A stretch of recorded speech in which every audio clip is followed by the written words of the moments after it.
I'm here with the legendary Jim Draper, and we wanted to discuss the old point-to-points and how they originated and where they came from. Well, point-to-point, as the word suggests, was from one point, maybe a hill, maybe a shed, maybe something, to another point. And the horses hunters in those days we're talking about 200 years ago, maybe more. The riders would race. It was up to them to get from one point to the other as quick as they could, or in front of the other guy. Right. And that would have meant jumping everything a hunter might meet in a day's hunting. Hunter pointing now is a totally different thing. In the old days it was for horses who could genuinely hunt and were hunted. But now I would say very few horses that run on point-to-points have actually ever been taught. Yeah. It's just moved on. And then just as a step on from that, the word steeplechase, which those in the game know means racing over fences. Basically, that was a steeple of a church or a chapel or whatever. From that steeple to one you might see in the distance 4 miles away. Right, okay. And you all lined up, and it's up to you to get to the other one as quick as you could. Right, okay. That's how the word steeplechase came. Right. So it all changed, became a bit more professional in the last, certainly in a huge way in the last 10, 15 years. But even in my lifetime, there were only a couple of tracks where you jumped over drains and ditches and hedges, just with a flag stuck where you had to go, and you couldn't call it a figure of 8. You'd be turning left, right, everywhere. And the distances in these old point-to-points is normally the 3 miles. Where did the 3 miles come from? Was that just? I'd say there were maybe more in the old days. They could have gone 5 miles, 6 miles, or basically, depending on how you managed to get there, it'd be a zigzag track. Yeah. In the old days, and then it became more organised, and there were only certain farms you'd be allowed across, and then it became, as we know now, tracks. Yeah. Farmers' fields, they're very good to give the fields to the hunts, but fences are plonked out on them, and with flags and all. It's a totally different thing now compared to even which is a long time ago now, 50 years ago when I started. There was one down in Westmeath, Glasson, I think it was, Glasson, and there was one field we had to ride through it, and there were about 6 or 8 rows of turnips lifted and pushed to one side. Wow. So we galloped straight across that field.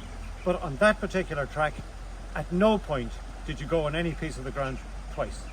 Okay. It was just zigzag track from the beginning to the end. Right, okay. And how important was it to walk the track before that, especially in them days? What was how important was that, or were jockeys walking it?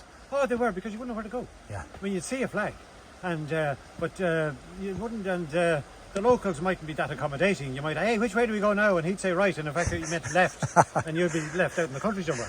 So, but I mean, imagine that could happen now. An old fella might give you a bump. So there was a bit of skullduggery, really. Well, yeah, sportsmanship, yeah. Right, okay.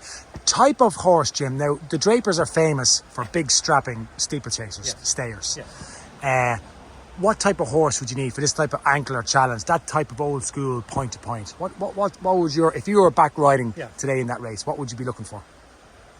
You're looking basically for a horse that knows where he's at. Now, we're talking here about the Antler challenge. Angler challenge, which I think is going to be a monument to Paul Carberry.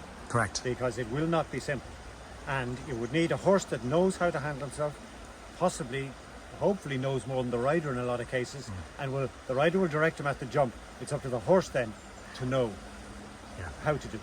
Yeah. I haven't seen it. It's at least a half a mile away, and I still haven't seen it yet. Yeah. But what obstacles they're going to jump. Hedges, ditches, drains, gates, steeplechase. Yeah. There's a whole mix of it, you know. So I believe, down to the rivers. There's a few drops out there would make, I believe it'd make beaches look like kindergarten stuff. Yes, yeah. Well, just leads on to it. You came second in the Aintree Grand National. I think a horse called Black Secret. Yes. And I wanted to ask you, because mentality going into the race, what was your mentality before, when you were lining up? What was your thinking?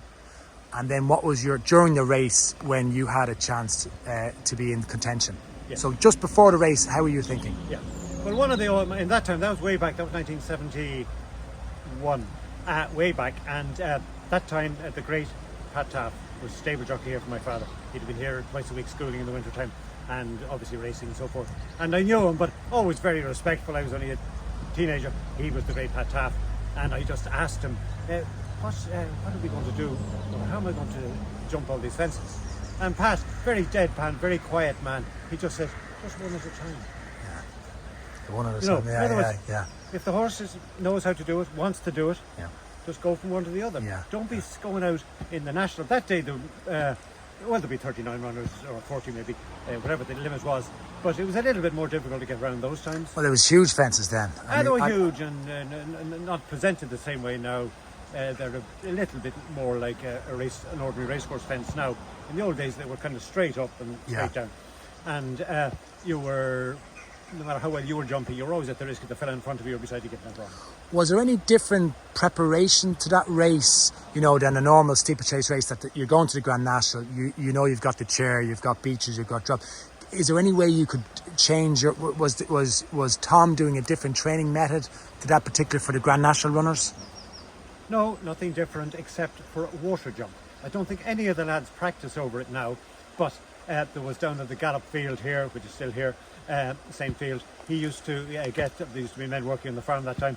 They'd cut firs, gorse bushes and lay them out about 2 foot high, and at the back there were a lot of sacks, which oats and that used to come. They were all dipped in whitewash, Right. dried out, and they'd be laid at the back of it. Right, okay. Because I think somewhere in my father's time he'd gone over with one and it spooked and nearly refused to jump the water. And so he said, well, that's not going to happen to me again. Nowadays the horses seem to take the water. Okay, because in the Antler there is crossing a river. Yes. So that's important for any of the people watching the Opens and the Juniors, that they need to do a bit of practicing on. They need to do a bit of practice. I mean, I'd imagine they're actually intended to put their feet in it. Obviously in Grand National in England, at Aintree or on race courses now, ideally you don't want to put your feet in the water. It would mean you didn't do it that well. But look, this Antler challenge, a good hunter. Yeah. It's the same as, I think, more so in chasing than flat racing. There's a greater need for attitude than there is in flat racing.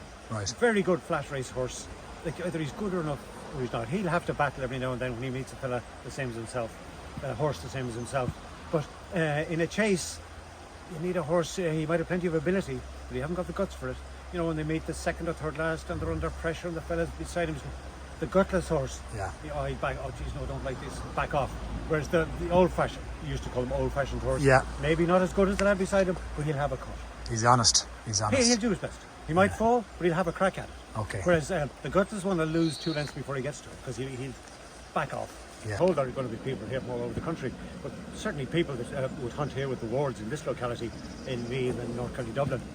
Any good ward hunt, any horse that's able to handle himself at that and keep up, he should be able for this. Yeah.